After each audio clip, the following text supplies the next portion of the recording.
بسم اللہ الرحمن الرحیم۔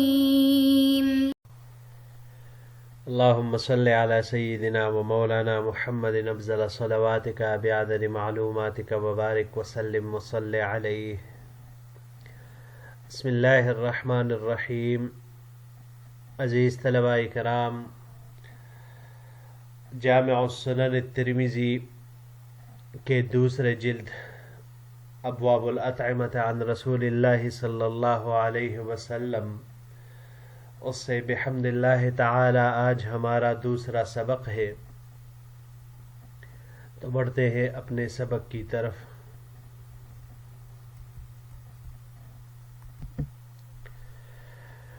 پچھلے درس میں ہم نے ترمذی شریف کی جلد ثانی کے بارے میں، ان دونوں کی تقسیم کے بارے میں کہ جو ہمارے بر صغیر پاک و ہند میں ترمذی شریف کو 2 جلدوں میں جبکہ عرب ممالک میں 4 جلدوں میں تقسیم کیا گیا ہے، اس کے بارے میں ہم نے پڑھا۔ پھر ہم نے پڑھا کہ کون کون سے مضامین یہ پہلے جلد میں بیان ہوئے، احکام اور دوسرے، تو اب یہاں پر کتنے بیان ہو رہے ہیں۔ ایک جامع کتاب کے لیے کتنے مضامین کا ہونا ضروری ہے، 8 مضامین جو کہ ایک شعر کی صورت میں ہم نے ذکر کیے تھے وہ بھی بیان ہوئے۔ اب یہاں پر باقاعدہ طور پر ابواب الاطعمہ میں سے پہلا باب ما جاء علی ما کان یأکل النبی صلی اللہ علیہ وسلم، یہ باب ہے ان روایات کے بیان میں کہ جن میں یہ ذکر ہے کہ آپ صلی اللہ علیہ وسلم کھانا کس چیز پر کھاتے تھے۔ جب آپ صلی اللہ علیہ وسلم کھانے کے لیے تشریف رکھتے تھے تو کھانا کس چیز پر نکالا جاتا تھا، لگایا جاتا تھا، تو یہ اس کے بارے میں بیان ہے۔ تو حدیث پڑھنے سے پہلے اس کے بارے میں بحث کر لیتے ہیں۔ یہ بات ذہن میں رکھیے جی کہ کھانے کا اسلامی طریقہ کیا ہے، اس کے بارے میں جاننا ضروری ہے، کیونکہ اسلام ہماری تہذیب ہے، تو اپنی تہذیب، اپنے کھانے کے طریقے کے بارے میں جاننا یہ ہمارے لیے ضروری ہے۔ تو اسلامی تہذیب یہ ہے کہ زمین پر صاف ستھرا دسترخوان بچھایا جائے اور پھر اس پر کھانا رکھا جائے اور نیچے بیٹھ کر زمین ہی پر اس کو ایک ساتھ ایک برتن میں آسانی کے ساتھ جتنے بھی بندوں کا کھانا ممکن ہو اجتماعی طور پر اس سے کھائے۔ یہ اسلامی تہذیب ہے۔ علیحدہ علیحدہ کھانا، الگ الگ پلیٹوں میں نکال کر کھانا، کھڑے ہو کر کھانا، بے ترتیبی سے میز وغیرہ پر کھانا، یہ اسلامی تہذیب بھی نہیں ہے اور نہ ہی یہ ہماری ثقافت ہے اور نہ ہی یہ مسلمان کا طریقہ رہا ہے۔ وجہ اس کی یہ ہے کہ دسترخوان جب زمین پر بچھا ہوتا ہے اور سارے اس سے مل کر کھاتے ہیں، تو اگر اس سے کچھ لقمہ وغیرہ گرے گا بھی، کچھ خوراک کے ذرات بھی گریں گے، خوراک بھی گرے گی، تو وہ نیچے دسترخوان پر ہی جائے گی، تو اس میں ضائع ہونے کا کوئی امکان نہیں ہوتا۔ بجائے اس کے کہ ہر ایک الگ الگ کھائے، کھڑے ہو کر کھائے، بیٹھ کے علیحدہ کھائے، الگ پلیٹوں میں کھائے، تو اس میں کھانے کا نقصان بہت زیادہ ہوتا ہے۔ ایک اس لحاظ سے کہ کھانا زیادہ ضائع ہو جاتا ہے، دوسرا اس لحاظ سے برتن زیادہ گندے ہو جاتے ہیں، اور اگر آج کل کے حساب سے ہم لے لیں کہ جو ہر چیز ڈسپوزیبل وہ آ رہی ہے، تو یہ ہر چیز ڈسپوزیبل پلیٹس اور یہ چمچ وغیرہ، گلاس ہے، یہ تمام چیزیں یہ بھی ایک طرح سے مال کا ضیاع ہے۔ تو اس وجہ سے ایک ساتھ دسترخوان پر بیٹھ کر کھانا یہ اسلامی تہذیب اور اس کا ایک زبردست پہلو ہے۔ آج ہم اپنی تہذیب بھول چکے ہیں، تو اپنی تہذیب بھول چکے ہیں، تو اسی وجہ سے جب ہم کسی فنکشن میں جاتے ہیں،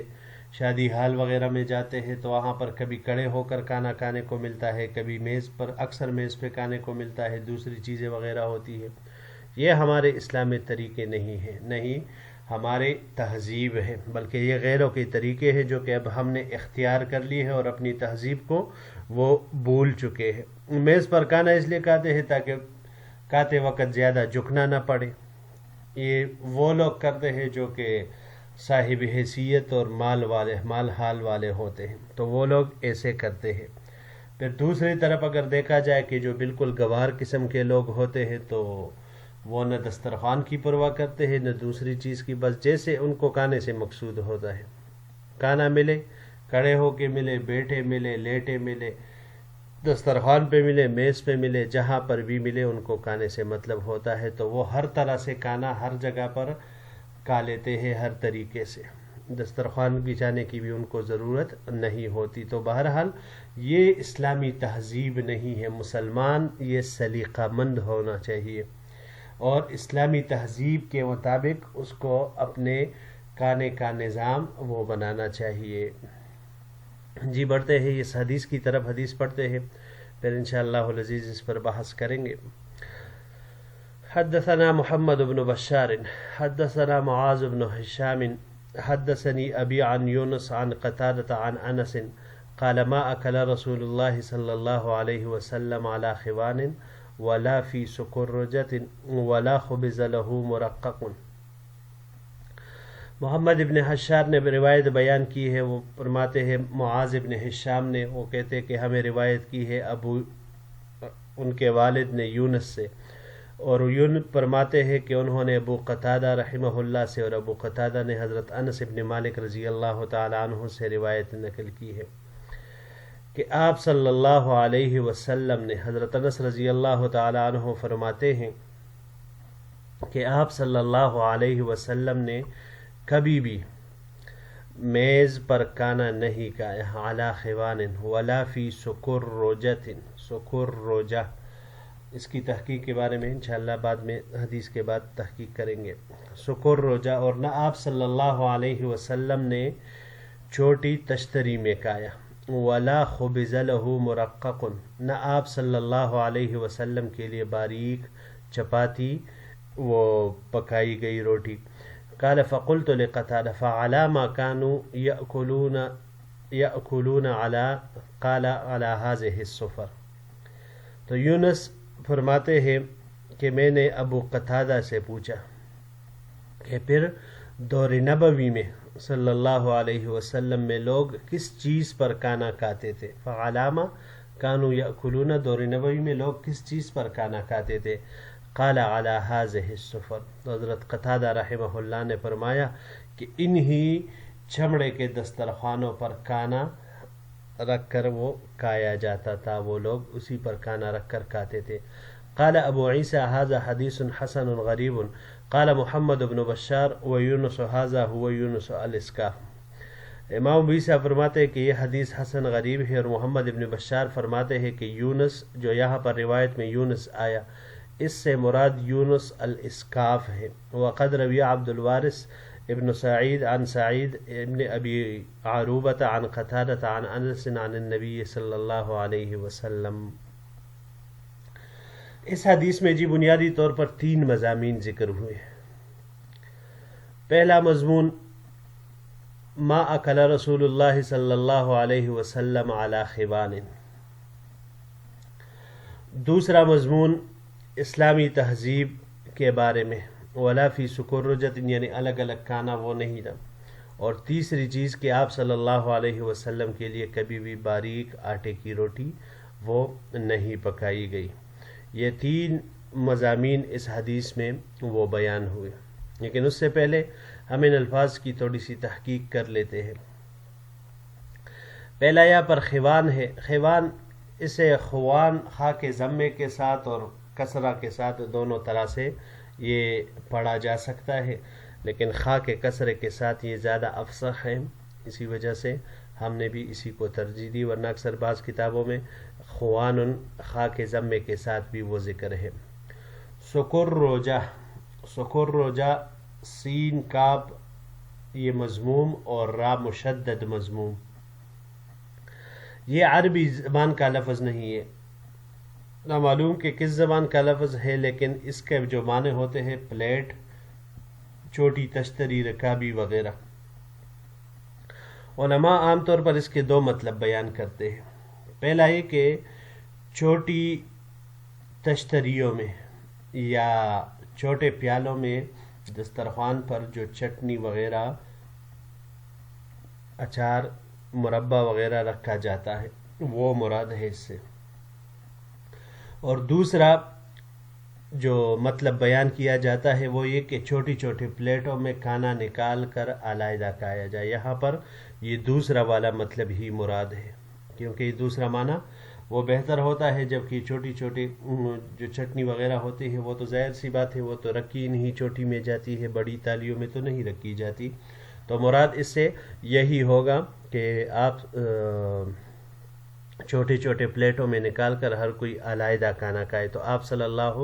علیہ وسلم نے کبھی بھی اس طرح کھانا تناول نہیں فرمایا۔ خبزہ، خبزہ سے ہے، باب ضربہ سے، خبزن مصدر اس کا آتا ہے روٹی پکانے کے معنی میں۔ مرقق، مرقق یہ صیغہ اسم مفعول ہے۔ رقق الشیء یہ کہا جاتا ہے کسی چیز کو پتلا کرنے کے معنی میں، بالکل باریک کرنے کے معنی میں یہ استعمال ہوتا ہے۔ علی ھذہ السفر، سفر یہ سفرتن کی جمع ہے۔ دسترخوان کو کہا جاتا ہے جس پر چمڑے کا دسترخوان جس پر کھانا لگایا جاتا ہے، یا بعض حضرات کہتے ہیں کہ مطلق دسترخوان کو بھی کہا جاتا ہے، چاہے وہ چمڑے کا ہو یا کسی دوسری چیز کا ہو، لیکن بس اسے دسترخوان ہی سفرہ ہی کہا جاتا ہے۔ یونس الاسکاف، یہاں پر یہ جو حدیث مبارک میں حدثنی ابی عن یونس، یہ جو یونس آنے ہے یہ اس کے بارے میں تحقیق بتا رہے ہیں کہ یونس سے مراد یہاں پر یونس اسکاف ہے، اسکاف موچی کو کہا جاتا ہے، اور ان کے والد کا نام ابو الفرات ہے، یہ بصرہ کے رہنے والے تھے،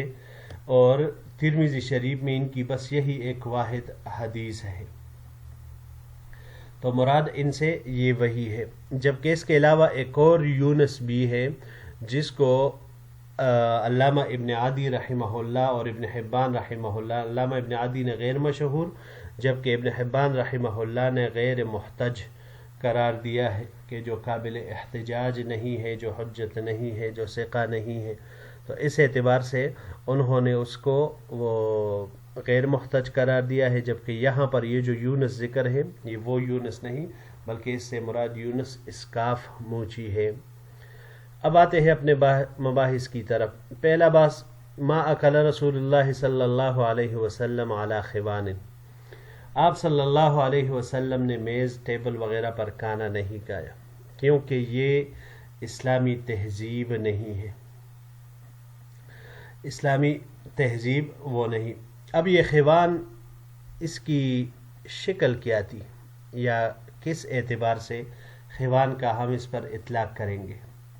تو علامہ عینی رحمہ اللہ نے اس کے بارے میں لکھا ہے کہ وہ تانبے کا ایک بہت بڑا تال ہوتا تھا کہ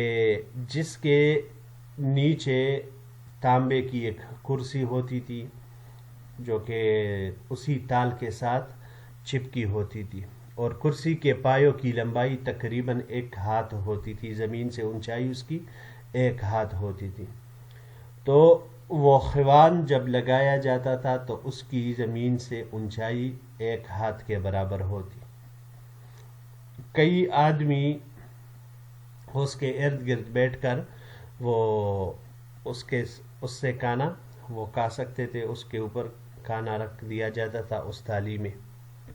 اور مقصد اس میں یہ ہوتا تھا کہ کھانا کھاتے وقت زیادہ جھکنا نہ پڑے، کیونکہ ظاہر سی بات ہے وہ زمین سے جب 1 ہاتھ اونچا ہوتا تو اس کے لیے اس میں سے کھانا لینا اور کھانا کھانا وہ زیادہ آسان ہوتا۔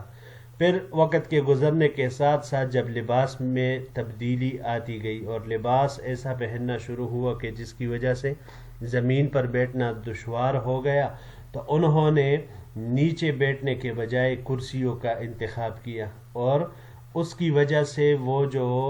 تانبے والی تالی اور اس کے نیچے جو چھوٹا سا ایک میز تھا، چوکی تھی، اس کی بھی اونچائی وہ بلند ہو گئی، وہ مزید بڑھ گئی، جس کی وجہ سے وہ ایک میز، گول میز، چوکور میز کی شکل اختیار کر گئی، اور یہ لوگ کرسی پر آ کر کھانا کھانے لگے۔ تو حضرت انس رضی اللہ تعالیٰ عنہ فرماتے ہیں کہ آپ صلی اللہ علیہ وسلم نے کبھی بھی اس پر کھانا وہ نہیں کھایا ہے۔ الکوکب الدری میں حضرت مولانا رحمہ اللہ فرماتے ہیں کہ اگر آپ صلی اللہ علیہ وسلم کا خوان پر کھانا نہ کھانا یہ قصدن تھا تو اس سے پتہ چلتا ہے کہ بھئی میز پر کھانا مکروہ ہے، اور اگر اتفاقاً آپ صلی اللہ علیہ وسلم نے کھانا نہیں کھایا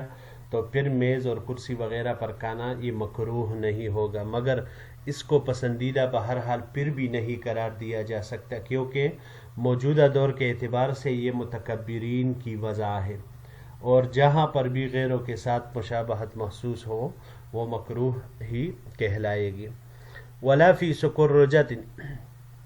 دوسری اسلامی تہذیب، دوسری بات اس میں یہ ہے کہ اسلامی تہذیب مل جل کر کھانے کی ہے، کہ سب لوگ مل کر کھائے، ایک ساتھ کھائے، کھانا بھی برکت والا ہوگا اور کھانے کی ضیاء سے حفاظت بھی آئے گی۔ جبکہ اس کے مقابل میں جو تہذیب ہے وہ یہ ہے کہ چھوٹی چھوٹی تشتریوں میں، چھوٹے چھوٹے پلیٹوں میں نکال کر الگ طریقے سے کھایا جائے، یہ غیر کے طریقے ہیں، اسلامی تہذیب یہ نہیں ہے، اور اس میں ایک طرح سی بیگانگی بھی پائی جاتی ہے کہ ہر ایک الگ الگ سے وہ اپنے حساب سے سارا سب کچھ کر رہا ہوتا ہے۔ تو اس میں ایک تو نقصان یہ ہوتا ہے کہ بہت سارے برتن خراب ہو جاتے ہیں، تو اگر موجودہ وقت میں دیکھ لے کہ بھائی اس میں جو یہ ڈسپوزیبل وغیرہ پلاسٹک کی پلیٹیں استعمال ہوتی ہے تو یہ چیز بھی شرعاً اس میں قباحت ہے کہ بھائی یہ تو مال کا ضیاء ہے۔ کم برتنوں میں کھانا یہ اسی صورت میں ممکن ہے کہ جب سب لوگ مل بیٹھ کر وہ کھانا کھائے، تو لہٰذا برتن بھی کم استعمال ہوں گے، خرچہ بھی کم آئے گا، اور کھانا بھی وہ سب کو برابر اور مزے سے وہ آئے گا۔ وَلَا خُبِزَ لَهُ مُرَقَّقٌ، آپ صلی اللہ علیہ وسلم کے لیے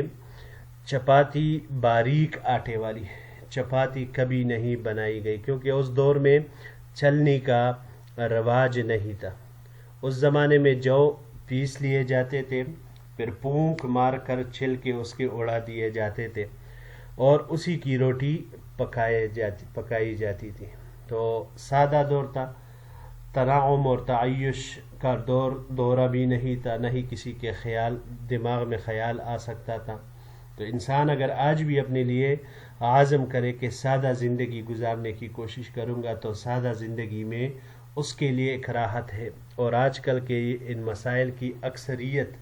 جو ہمارے اوپر ہمارے خود ساختہ طور سے وارد ہے، اس کی وجہ یہ ہے کہ جتنے ہمارے تکلفات بڑھتے ہیں تو اتنی ہی ہماری پریشانیاں وہ بڑھتی جاتی ہے۔ تو اللہ جل شانہ سے دست بدعا ہے کہ اللہ جل شانہ ہمیں صحیح معنوں میں حضور صلی اللہ علیہ وسلم کے تعلیمات مبارکہ پر عمل کرنے کی توفیق عطا فرما کر آسانی والی زندگی، اسلامی تہذیب و ثقافت والی زندگی ہم سب کو نصیب فرمائے۔ اسی کے ساتھ انشاءاللہ العزیز ہمارا آج کا یہ درس بحمد اللہ تعالی ختم ہوا۔ اگلے درس کے ساتھ ایک نئے باب کے ساتھ اگر زندگی رہی تو پھر آپ کی خدمت میں حاضر ہوں گے۔ السلام علیکم ورحمۃ اللہ وبرکاتہ۔